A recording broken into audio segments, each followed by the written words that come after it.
Tortoise? Go. Oh. Have you ever had someone that you look up to, yet you don't always get along with? Someone you respect, but at the same time you just want to wring their neck sometimes? Someone you love, but you could easily get in a fight with? If you said yes, you're probably thinking of a loved one, and so am I. My dad has always been a person of wisdom who demands respect, not in an aggressive tyrant-type way, but the way that when you see him, you just know and you automatically give him respect. I've seen it firsthand, and that's just the way it's been my whole life. My dad and I have always been pretty close throughout my life, and we're just alike, I've been told. When dealing with family, we all know that when you're similar, it's easier to find yourself in disagreements, and that was in fact the case for my dad and I. Nonetheless, I'm honored to be deemed alike with this person because he is one of the greatest I've ever come across.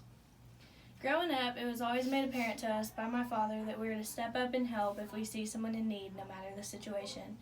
A trait that sadly is pretty rare these days. He brought one real-life example of this to us in the form of a true story that I will never forget and also touch me deeply forever. When my dad was in his last year of college in Lubbock, he was on his way home to my mom and he came across a wreck on the highway. He was the very first one to the scene, so he called 911 and got out to go check on the man in the twisted-up car. He knew just by looking at him that he would not even make it to the hospital. To his surprise, the man was alive and started to ask if he was going to die. Naturally, my dad told him that he was going to be just fine, and he proceeded to share the gospel with him. He ended up accepting Christ in the very last moments of his life, and my dad waited with him until the ambulance came.